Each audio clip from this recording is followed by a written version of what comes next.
Alrighty, we'll get started. This is, I believe, scheduled for an hour and a half.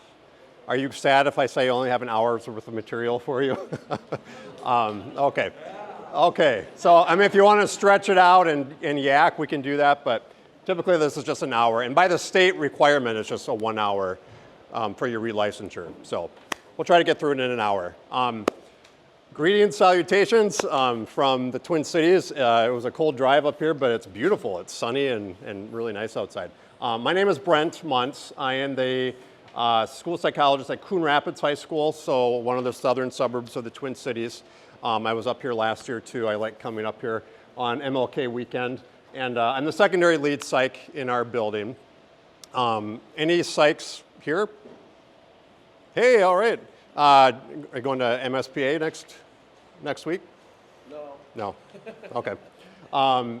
Teachers, or most of you teachers, any administrators, social workers, counselors, nurses, any other? Okay, so mostly teachers. Sounds like you guys just did a reading session, so a little bit of a shift here from reading to mental health and suicide. This, like I said, meets your 1 hour relicensure requirement.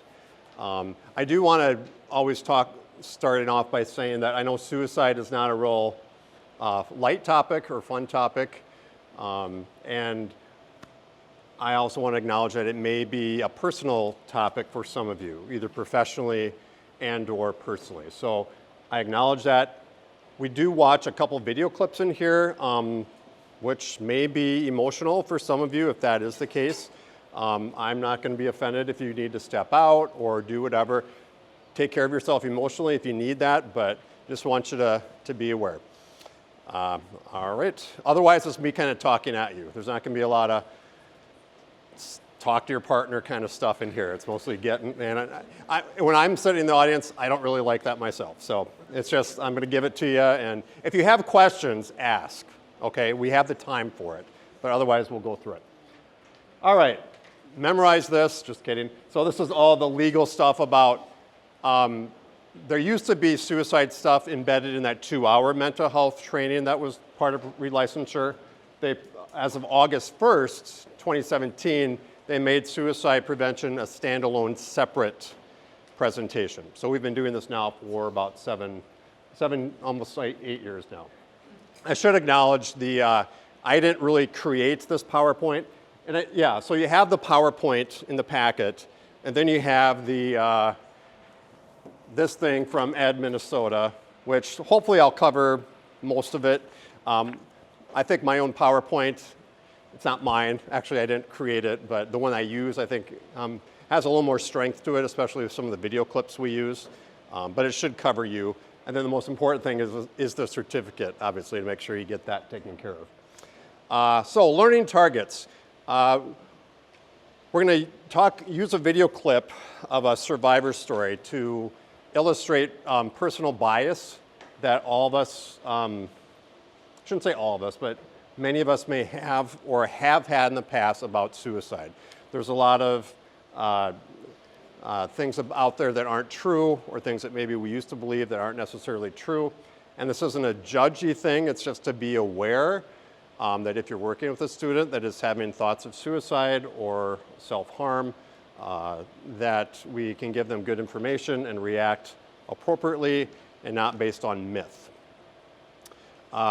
We will talk about the warning signs of suicide, probably pretty review, but it is important that we keep those fresh in our mind. Again, some of you may have personal experience with this, with some of your students, or maybe family members or other people.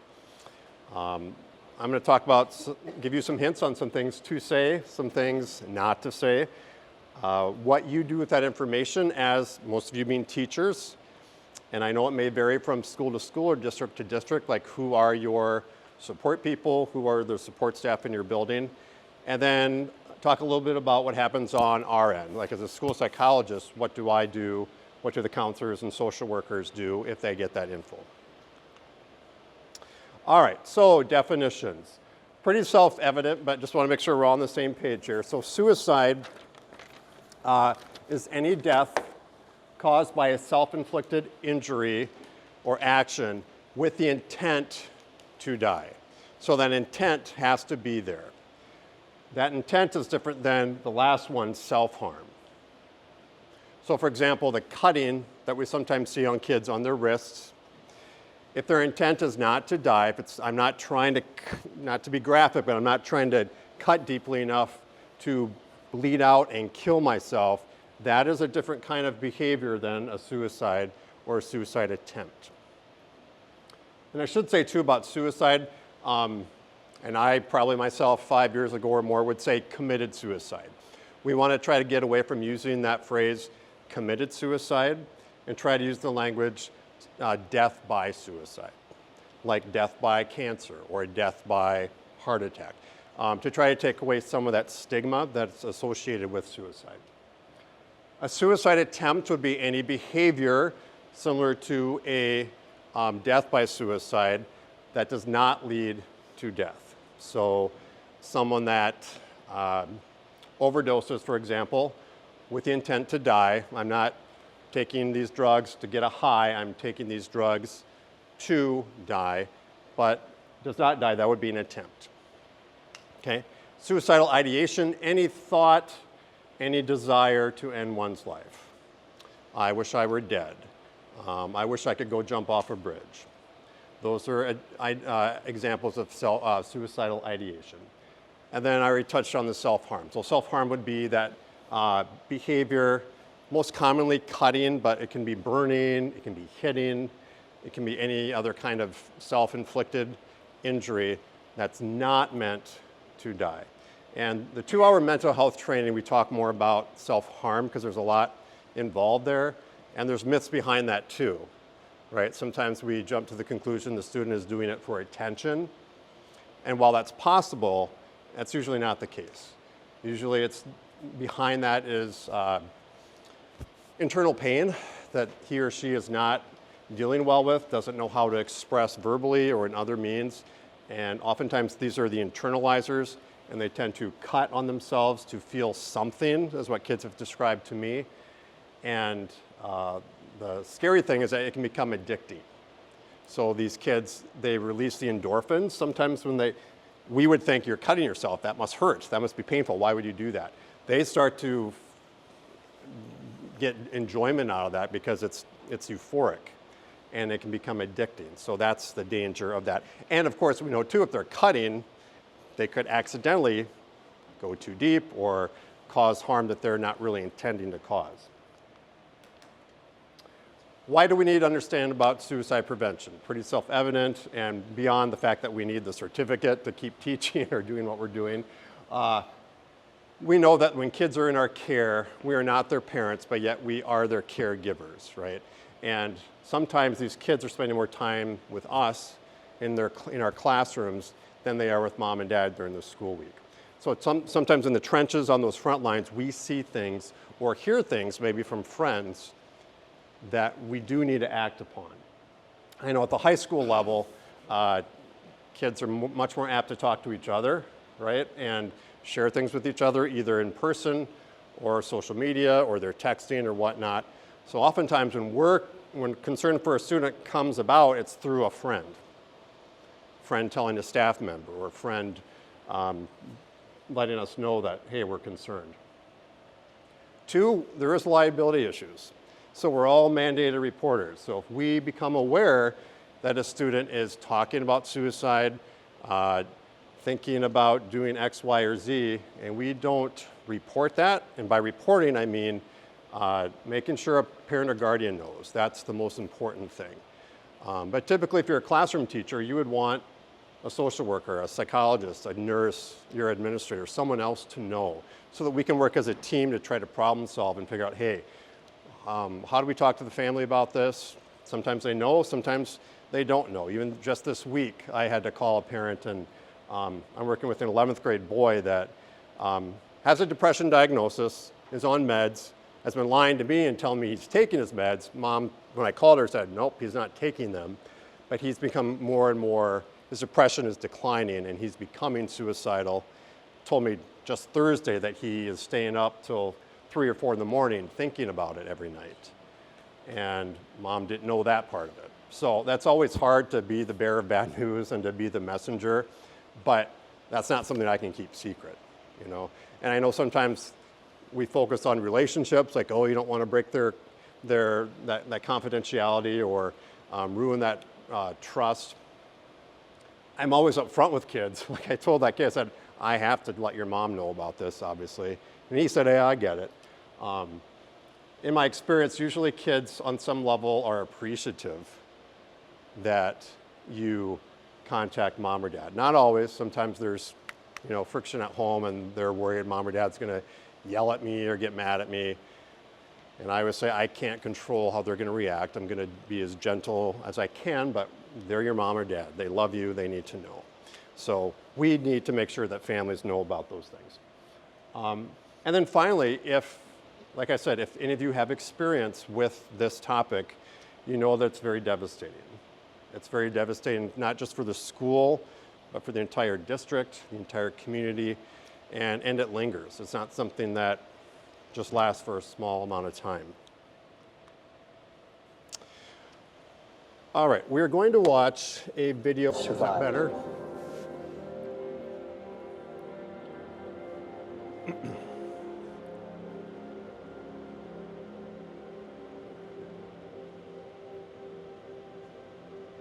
So I was born on drugs and premature, and then I bounced around home to home. Nobody wanted to keep me because I was sick, and I got lucky. I landed in the home of Patrick and Deborah Hines. I had a great childhood. I thought, growing up, that everything's gonna be great, and then at 17, it all came crashing down. If you can imagine feeling that everyone around you is out to get you, trying to hurt you, and trying to kill you, and you believe that to be the truth. From the extreme paranoia, I exhibited symptoms of mania. From the mania came the hallucinations, both auditory and visual. And so with that and bipolar disorder, I just was spiraling out of control.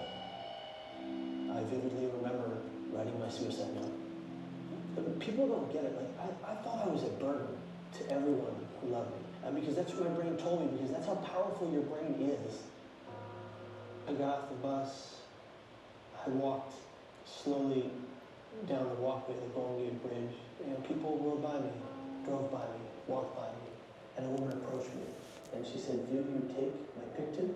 She said, "Thanks," and she walked away. It was that moment I just said, nobody cares. The reality was that everybody cared. I just couldn't see it. I ran forward, and using my two hands, I catapulted myself into free fall. What I'm about to say is the exact same thing that 19 Golden Gate Bridge jump survivors have also said. The millisecond my hands left the rail, it was an instant regret. And I remember thinking, no one's gonna know that I didn't want to die.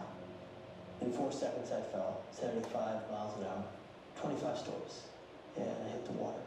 I was in the most physical pain I'd ever experienced, The Coast Guard was amazing. He was just so freaked out that I was alive that he just dove in and brought me on board. And I said, "Do you know how many people with blood, water, that are already dead?" And I said, "No, I don't want to know." The guy put his hand on my forehead and said, "Kid, you're a miracle." My father took one step into the hospital room, and I looked up at him and I said, "Dad, I'm sorry." And he said, "No, Kevin, I'm sorry." And if you think about it, both of our immediate reactions were guilt. Guilt that didn't belong to either of us. And even though I didn't die, I caused people a great deal of grief and pain. Just the day of my attempt still sits within them today. I asked my father if he still feared my death by suicide. He said every time the phone goes off, his first inclination is Kevin alive. I had an impact on my dad. So after the jump, the road to recovery was pretty long. I had 7 psych ward stays in the next 11 years. I still have all the symptoms I ever had. Mania, depression, psychosis, hallucinations, all that's still there. I just know how to cope with it and I know how to beat it. I built a support network over these years of treatment so that I wouldn't be fighting this alone. So like, it's okay not to be okay. It's not okay not to ask for someone to back you up. To the families who live with the loss or losses of loved ones, they didn't do that to hurt you or destroy your life. They took their lives because they were struggling and in a great deal of emotional mental pain. Suicide, mental illness, and addiction are the only diseases that we blame the person for perpetually. But people die from suicide just like they die from any other organ disease. Today, no matter the pain I'm in, no matter the struggles I experience, I do believe that life is the greatest gift we've ever been given.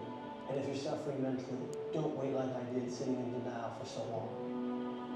Because recovery happens. Living proof.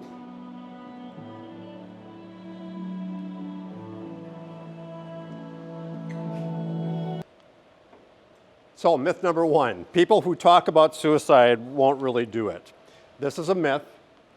So think about Kevin's story too. So almost everyone who attempts gives some degree of warning signs. Now some of these warning signs might be really subtle, some might be into just one person. You know, some people are much more, they have their secret person that they confide in. Others may broadcast it to a lot of people. It's important as educators we don't ignore those warning signals. And I know from personal experience, we have those kids that are kind of chronically depressed or chronically are having suicidal thinking or threaten it, and it can be easy to, oh, they're crying wolf, to ignore it. And it's normal to go that route, but it's also dangerous because it might be threat number 8 or 9 or 10 where they actually get up the courage, so to speak, to actually act upon it and do something. Hi, you're supposed to record, keep in one spot here. I'm recording this, and this is a new camera that was lent to me by my school, and it's doing its own little robotic weird thing. So technology is not my friend right now. So it's really important, even if it's repeated, to keep taking it seriously. And even if it seems to be funny, trying to be joking, trying to be lighthearted. For example, I work with some DCD kids who sometimes learn those phrases from other kids and they really don't know what they're saying, but they make those comments. We still have to take it seriously. And if nothing else, it warrants a conversation with them, trying to teach them what are some more appropriate ways to express that you're angry, that you're sad, that you're frustrated, versus I'm going to go kill myself. Okay, that's something that's going to cause alarm and we're going to need to talk about. Next myth, if a person is determined to kill themselves, nothing is going to stop them. Not true. Even the most severely depressed person wavers. So you think about Kevin's story, he talked about the moment he propelled himself off that bridge, he had what? Regret. Yep. So that's very true. And even with a girl I'm thinking about that I'm working with right now, chronic depression, she's on meds, doesn't feel like they're being effective, but she was able, as we're talking, to articulate, I don't truly want to die, I want the pain to go away. That's a very common sentiment. And unfortunately, if their depression or whatever they're dealing with mental health-wise gets so severe, they feel hopeless. They feel like my meds aren't working, therapy isn't working, my friends don't care about me, my family doesn't care about me, my teachers don't care about me, and it just snowballs. Again, got ahead of myself. They want the pain to go away. And usually when there's that impulse, I want to kill myself, I want to die, it's short-lived. It may be chronic and reoccurring, but that moment where, oh, I failed the test, or oh, my boyfriend broke up with me, or oh, my mom yelled at me, I'm going to go kill myself. That impulse passes. So if we can help to offer some hope or some support or whatever to get them through that impulsive period, that can be really powerful. Next myth, talking about suicide may give them the idea. Not true at all. And in fact, the opposite is true. If you are dealing with a student who you are worried about, and privately, of course, you ask them, are you having thoughts of, I mean, obviously probably not gonna be your first statement, but as you get talking, are you having thoughts of hurting yourself? Are you having thoughts of dying? That opens up the window for conversation. It brings down their anxiety, helps them know that it's okay to talk about that. Because a lot of these kids are embarrassed that they're having these thoughts or feelings, and there's a lot of shame that goes along with that. And so giving them that green light to talk about it can be really powerful. Next one, people who attempt suicide and do not complete suicide are just trying to get attention and are not really serious. Again, that attention-seeking myth. Not at all. Although I would say if there have been times where kids are trying to get a reaction out of people and they make those comments, vast minority. But even in those cases, like this point says, they are crying for help and they do need attention. They're seeking it in the wrong way. But by and large, kids that talk this way are seriously having thoughts of suicide. If the person perceives their action to be a suicide attempt, then it is. A good example is another DCD girl I worked with years ago said, "I'm going to drown myself in the bathtub." As adults, we know that probably would not have killed her, but in her mind, her thinking that way and wanting to die that way was absolutely suicidal thinking, and had she done that, a suicide attempt. So regardless of severity or effectiveness, we need to take it seriously. Next myth. Confronting a person about suicide will only make them angry and increase their risk of suicide. Again, similar to the slide a couple slides ago, talking about it is good, okay? It opens up that conversation and helps to lower their impulsiveness that may happen in the moment. Here's one you may or may not have thought about. I was really worried about them lately, but suddenly they're the happiest I've ever seen them. I'm thankful I don't have to worry about them anymore. They're good. That actually is a warning sign, okay?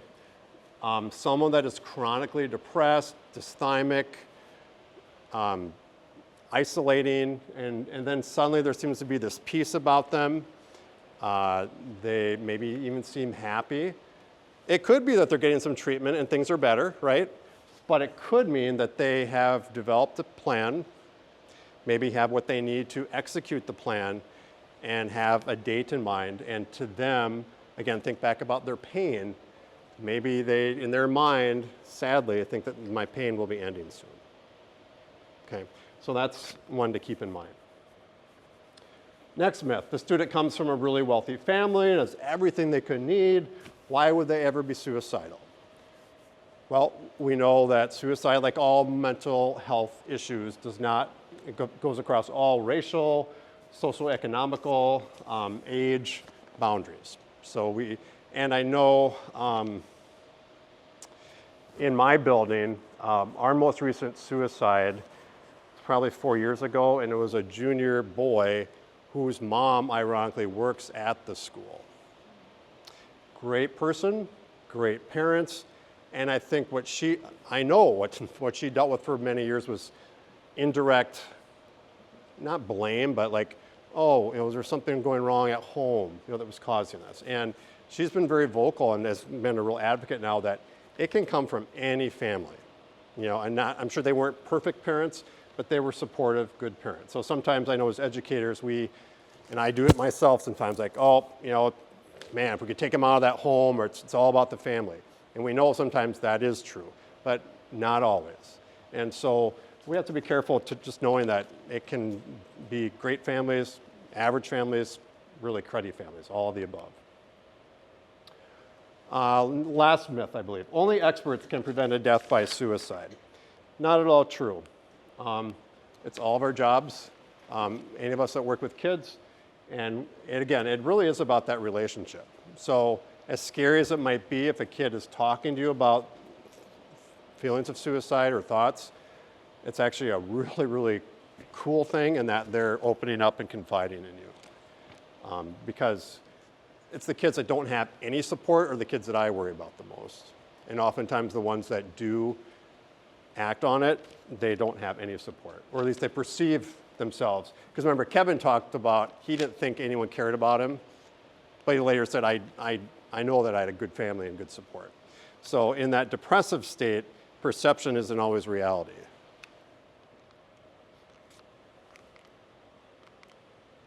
Oh, one more, sorry. Dying by suicide is selfish. Actually, again, think about Kevin. He felt like he was a burden to his family. And I've absolutely heard that from kids. I bet my mom and dad would be happier if I wasn't here.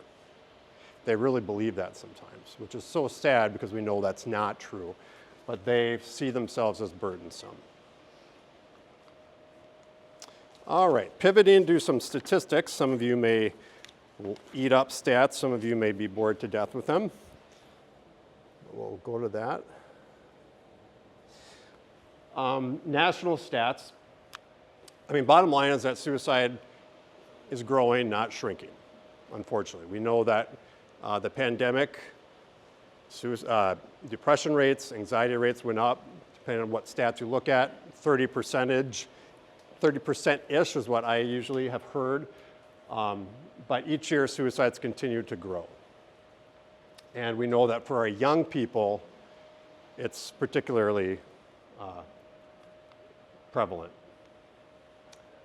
This is more for when I give it for my people in my district, but Anoka County, which is the county I'm from, we actually have the highest suicide rates in the metro area. Pretty blue-collar area, and it's definitely an issue.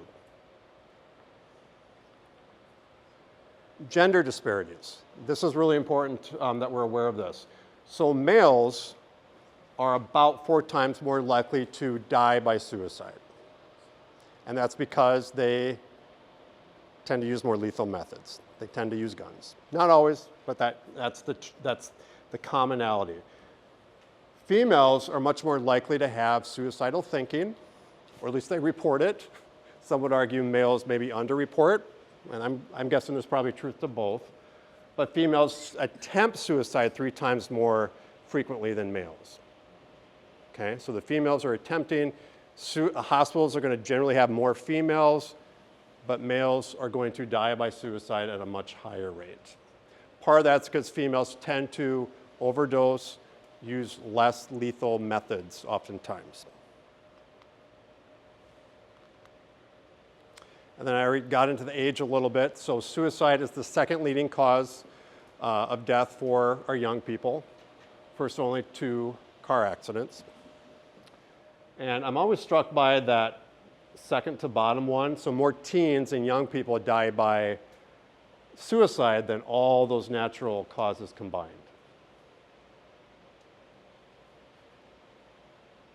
So it is very prevalent. And then finally, it's important to know that there is a disparity between our LGBTQ youth and their peers. 3 times more likely to attempt suicide than other youth. And within that demographic, our transgender students are probably higher at most risk, with about half of them seriously considering suicide and a quarter attempting.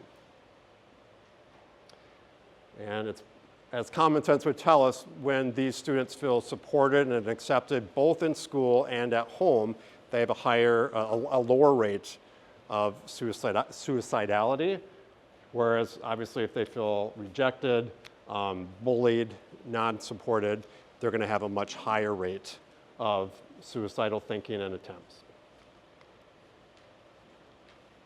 And bullying. In our school district, we had a rash of suicides. It's probably almost 10 years ago. And bullying was a commonality within it. Now, I would argue that very rarely is suicide caused by just one thing. Usually underneath it is some mental health issues that are being under-addressed or not addressed at all. But with that said, bullying is a real part of that. And it could be the straw that broke the camel's back, or it could be an ongoing issue that really wears a person down. And so I know when I was a kid, if I was bullied or my friends were bullied, it was in person, it was at school, but then you could get away from it. Kids nowadays, that's not, well, they can turn their phones off, but they don't quite make that connection. If it's bullying going on, electronically, it's hard to get away from Because even if you do turn your phone off or block that person, your friends are seeing it or other people are seeing it. And so that cyberbullying, it is an issue. It is a really big deal. And again, I would argue it's, that alone, in most cases, probably isn't the only thing causing it, but man, it can really, and not even bullying, sometimes bullying, I think that word gets overused, just cruelty, right? Cruelty and meanness that sometimes kids will do to each other. And sometimes it is online, things that they would say to each other that they would never dream of saying to their face.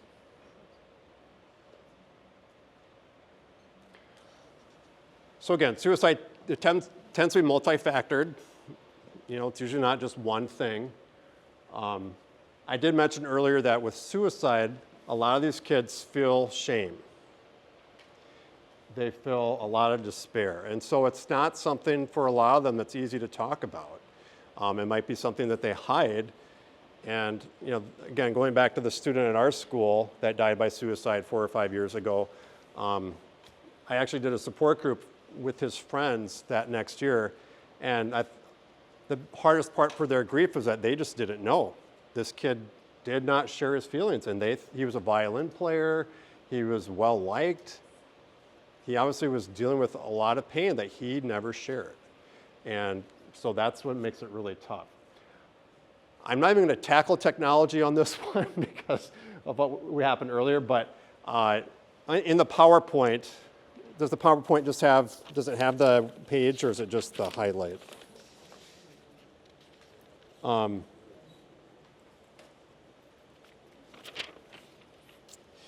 Yeah. This story, if you want to watch this on your own, I would encourage you to do it. It's a pretty recent video that they did on Sunday morning about this stigma. So a lot I could say about that. We've been concerned about stigma in mental health in general for forever. I think it's getting a little better, but stigma certainly surrounds suicide as well. And this article does a really good job of talking about it, being very upfront about it, and how the more we can talk about it and have it out there, the better outcomes we're going to have. A lot here, and some of this data, to be honest, is a little old, but it's still, bottom line is that we know that a lot of screen time for our kids, it's going on and it's not always real healthy, okay? Which isn't to say all social media is bad. Just Monday, I had a girl tell me that she has a history of cutting and that she found some social support on Facebook, I think it was Facebook, for kids like her. She doesn't have many friends in school. So there are cases where it can be good, but we know a lot of times it's not so good. Not just with the bullying, but just the amount of time they're spending on it, their self-esteem, why is everyone else getting all these likes and I'm not getting likes, and so on and so forth. And I don't know what your cell phone policy is in your buildings. We're trying to get more strict on ours about, my wife's a teacher, so there's obviously the academic side of it, but there's also the mental health side of it. And studies are pretty clear that if we can get those cell phones out of the classroom, or at least put them away, better outcomes, not just academically, but mental health-wise too. Cultural considerations. We never want to label a student or even their family a certain way because of their culture. Obviously, we're all individuals. But with that said, there are certain cultures that are more open to receiving help than others, and that can be for religious reasons. It can be cultural reasons, as far as some families that have come from other countries where there's distrust for schools, distrust for government. Those things can come into play when we're trying to help a kid. I know, I've been told, for example, some African languages, there's not good words to translate mental health. So if you're trying to talk through a translator with a family that, hey, we're concerned about your kid, if the translator isn't intuitive or isn't good, it might come across as, we think your kid is crazy, or we think this or that. And so we have to be really careful about doing that And again, when it comes to suicide in particular, some countries there can be laws and shamefulness that comes upon the whole family if someone attempts suicide. So being aware of that, or just being sensitive to that, I think is important. Protective factors. So protective factors are we're getting away from the stats now. Protective factors are what are some things that can help insulate a kid from becoming suicidal. And a lot of these things we don't have control over as educators, but things that we can maybe support or be aware of. So, good family support, right? Not rocket science there. Same way with peers. Peers can be protective, so kids that have good, concerned friends can be huge. The other way around can be true too. If they have friends that are either a lack of friends or friends that make bad choices, or maybe they collectively don't care about school and are negative, that can be a risk factor. How well they're connected to their school. So kids that are involved in sports, music, theater, chess club, anything, they just have a sense of belonging. That's a protective factor. That can help them. How good are they at solving problems? We know that some of our kids lack resiliency, right? And so when a curveball hits them, how well can they handle that? Some kids can handle it far better than others. What is, on a deeper level, what is their self-esteem? What is their image of themselves? Do they feel like they have a purpose in life? For some kids, that can come from religion. For some kids, it can come from their family, or, hey, I know I want to do this with my life. I know I want to be a mom or a dad myself. Some kids have no direction, and that can be a risk factor. And then finally, and this can be have to do with poverty too, is what kind of access do they have to mental health support? Some communities have more than others. Some families are more open to it than others, or have resources that others don't have. So that can be a protective factor if they have good access. The warning signs, again, this is kind of a review, but I want to make sure that they're solidified in your head. I break them down into verbal warning signs, behavioral warning signs, and emotional warning signs. So the verbal ones are obviously any comments about killing or even just death in general. Sometimes I hear kids say, I just wish I wasn't here anymore. I wish I wasn't alive. So maybe more of a passive comment versus I'm going to do something actively to take my own life. Even the passive side of it of, if a car hit me, I'd be just fine with that. That is a concerning comment. Hopelessness about the future, and we do hear some of that from high school kids. It's not just I don't know what I'm going to do with my life, but just that negative, I'm no good. I don't know why my parents had me. I suck at everything. I'm not good at anything. I hear kids talk like that sometimes, and it's really sad. I kind of talked about those statements already. The classic saying goodbye, and that can look a lot of different ways. It might be verbal, it might be through electronic messaging, and it might be very straightforward, or it might be very subtle. And then any talking or writing about death. The tricky one with this is I've had kids, for English classes, for example, maybe their assignment is to do some poetry or lyrics for a song, and maybe they're just choosing some darker lyrics or darker poetry, and it's not reflective of how they're feeling, but it can be very alarming for a teacher. My recommendation would be, if you're concerned, if you have a good enough relationship with your student, talk about it or refer it to someone like me to talk about it. Because again, we want to err on the side of safety, and that may be a means of the kid saying, here's how I do feel. I do feel like I want to kill myself. I do feel like I have no hope in my life. Emotional warning signs. So any extreme, overwhelming emotional pain or distress. So inconsolable crying, for example, or just this anger that seems to come out of nowhere, like the next point says, out of character, out of context. Now, this doesn't mean that because a kid is crying that they're automatically suicidal, right? I don't want to be an alarmist here. But if it's repeated and it's something that, for you gives you red flags, address it. History of trauma or abuse. Not all kids that have experienced trauma or abuse become suicidal, but they do have a higher likelihood.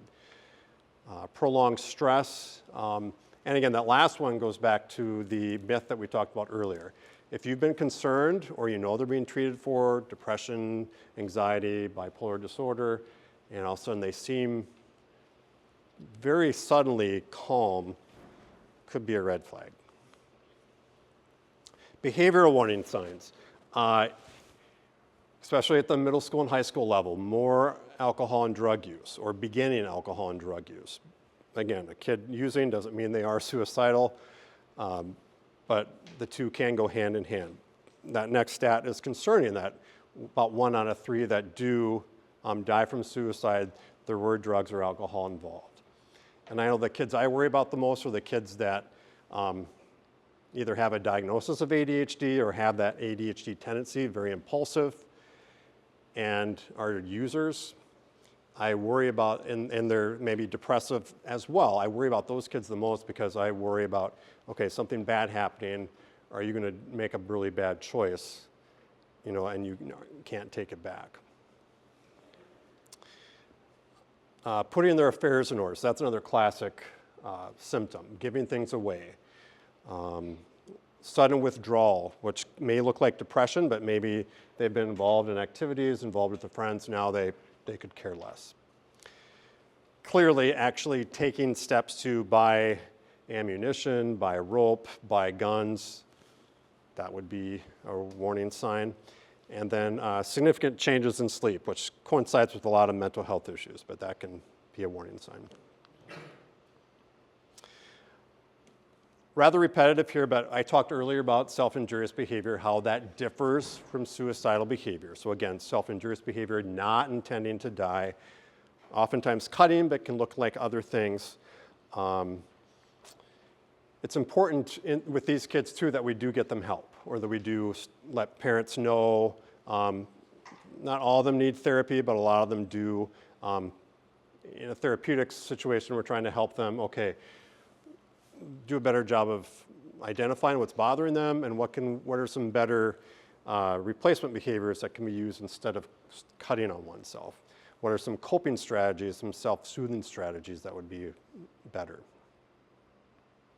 All right, so what do you do if you are dealing with a student that is exhibiting some of these warning signs? Again, they may be very reluctant to talk. Not all, some might be open books, and that's, I shouldn't say nice, but as an adult, it's more helpful when you don't have to pull teeth to get them to talk. But if they do come to you, again, make sure it's private. You clearly don't want to have any kind of a conversation like this with other students within earshot. But I do want to encourage you to ask direct questions. If you're suspecting it, are you thinking about hurting yourself? Are you thinking about killing yourself? Are you thinking about suicide?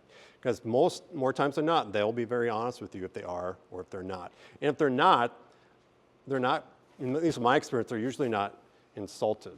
And I asked them that. I said, are you insulted that I said that? I said, no, I know that you're just caring. So, and then you just use good listening skills. Listen, don't be judgmental. And then depending on what they're telling you, we always want to give them hope. That even the kids that I'm like really worried about are kids that are like, I think you're on the verge of needing hospitalization.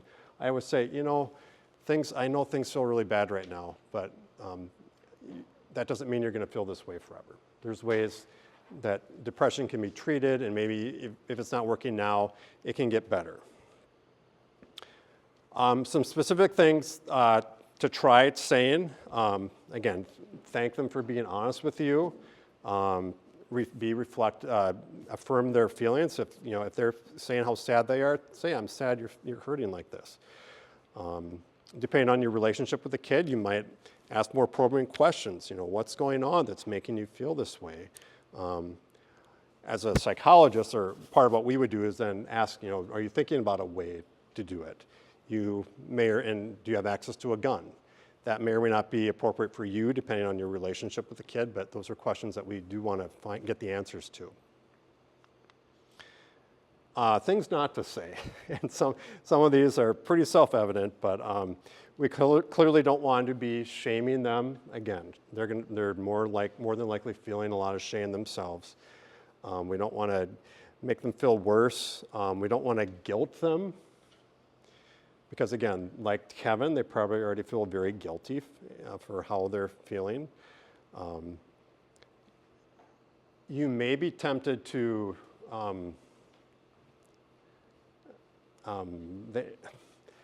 if they're sharing this with you privately, and they may say, please, and I've had kids say this, please don't tell my mom, please don't tell my dad. You can't promise. It's better to be upfront with them and saying, Johnny, this is too serious. This is something I can't keep secret. I care about you. This is a safety issue. We have to figure out a way to talk to your parents. And like in my job, I give the kids power over how we do that. Should we call them together? Do you want me just to listen to you talk to them? Do you want me to talk to them? Should we see if they can come to school? I give them as much power as I can in that, because sometimes, like this week, the kids say, I don't want to talk to my mom, you just call her. Some kids really do want to be a part of that conversation, so it just depends. We don't want to minimize what they're saying. You didn't mean that. Things could be worse. Yeah, that's probably not helpful. Compare their problems to other people. Any damning statements, probably not helpful. Think of all the damage you could do. You're just looking for attention, definitely not a good thing to say. And we don't want to dare them, right? That's not going to be a good thing to say. So when you're, again, thank them for confiding in you. It's important in most cases to not leave the student alone. Again, always err on the side of caution.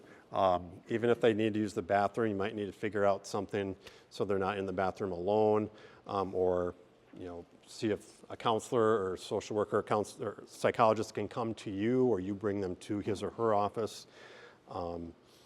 And just, it's always best to work as a team, even if it's just two people. Two heads are always better than one, and even for me, I've been doing this for 20 years, but in most cases, I will want to work with their case manager. With me, I'm usually working with kids on IEPs, working with their case manager, and that just tends to go better, because there might be other adults, and oftentimes there are, that know the kid better than me, and so together we might make better decisions. Yeah, I mean, again, I don't know how your schools or districts are staffed, but at the end of it, you want to try to get the student to a support person that can do a deeper dive.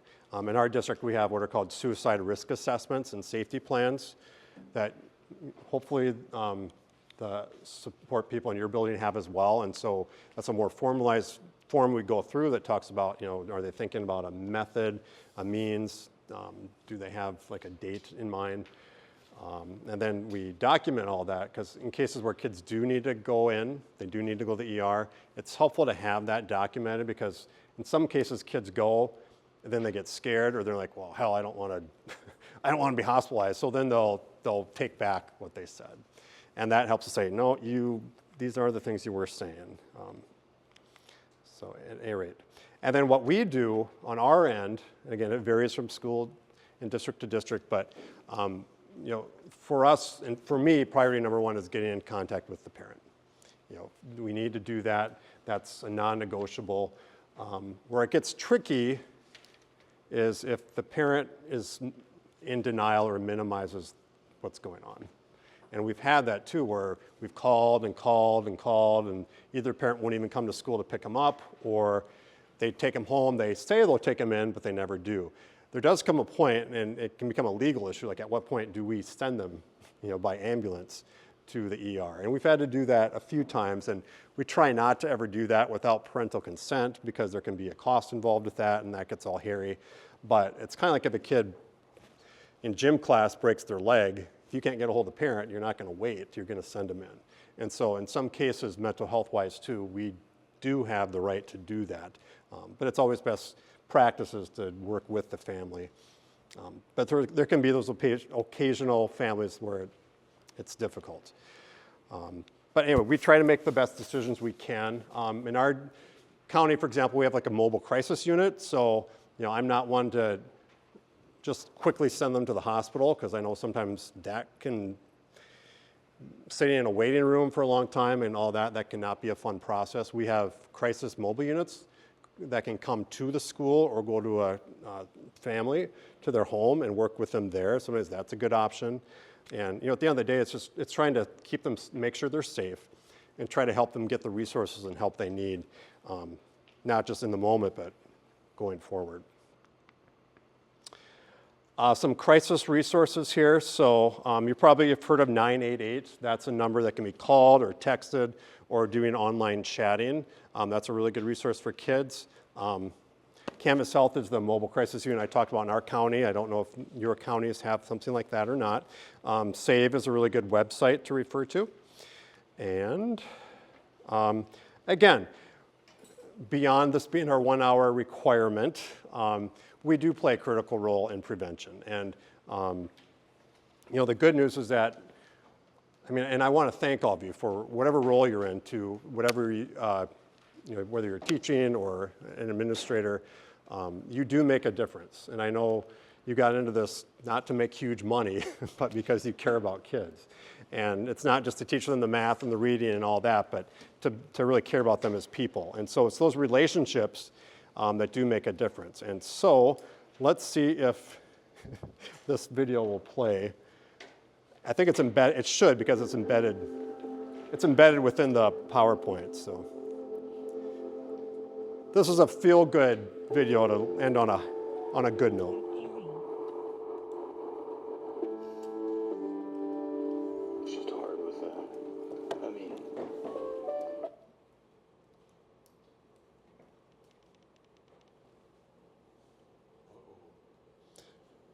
No, it's good. I'm transferring it to this so you guys can hear it actually. At least I hope. Or maybe not. Maybe I spoke too soon, right? Oh, man. Well, let's go back to the projector sound. You could hear that, it just wasn't as loud. No, I don't have time to pair you. Sorry, buddy.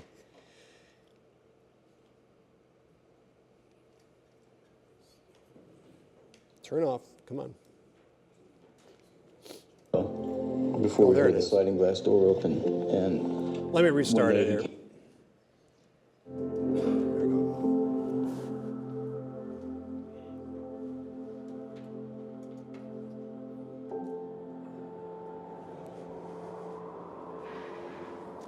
So you're next on with mental health?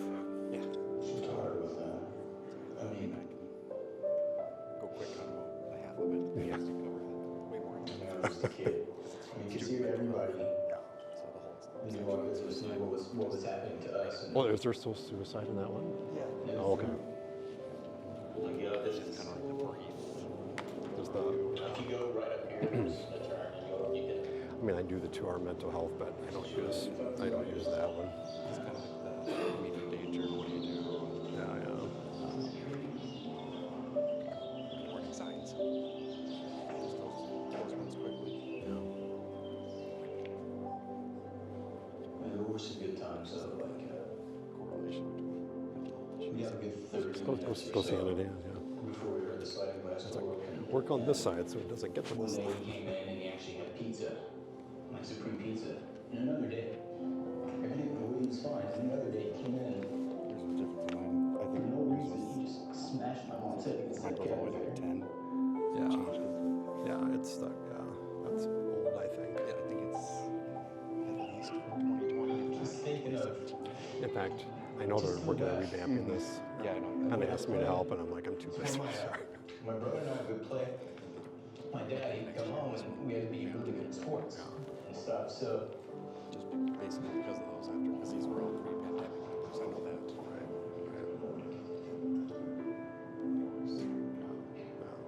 Thanks for your help there, by the way. There's one time Yeah, there's another I know the feeling. place where yeah, it's something to do with like the dual screens. And like, and I knew it was coming. I knew my brother, Bobby, I knew that he would be the one to bear the brunt of it.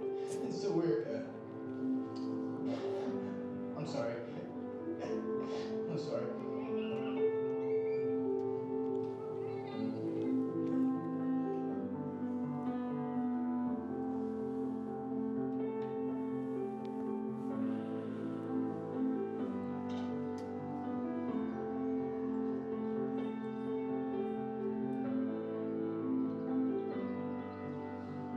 Chad reminds me of a lot of the kids that come through here. Angry, very angry. And you could tell he just didn't want to connect with anybody. And you could tell he was hiding something. He always came in with a nervous stomach. My stomach hurts, my stomach hurts. And he finally came clean and told me his father had no major anger issues.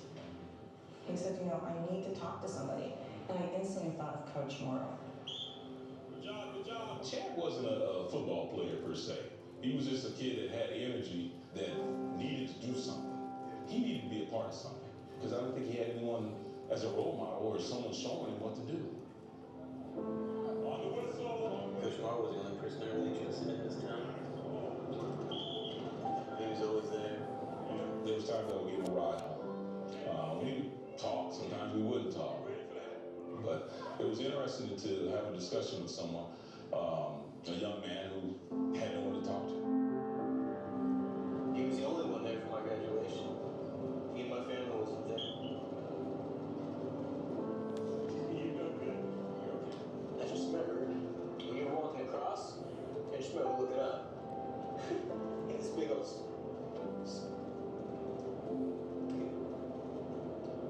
just ear to ear grin. It takes a village to raise a child. And it doesn't matter what nationality, what race, we're all from the human race.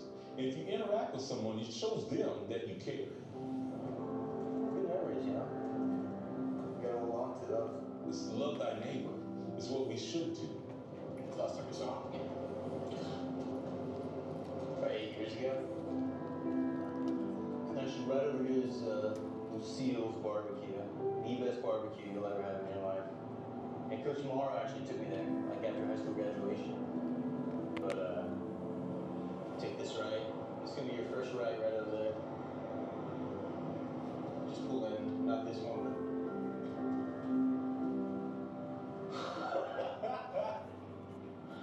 but I freaking knew it. I freaking knew it. I did too. I knew something was up. I knew something with that. I knew it. I knew you all were doing something.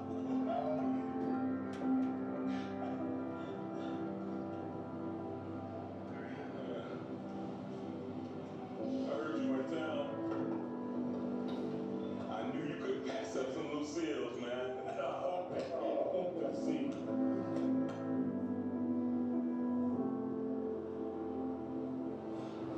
I'm so proud of you. Done well. Done well. All right. Well, with that, thank you. Thank you for all the care that you give to your students and the relationships you build with them, because it does make a difference hugely. So I know we're at the end. Any questions, comments? Sorry about the technology crap here. So, all right. Yeah. Thank you, guys.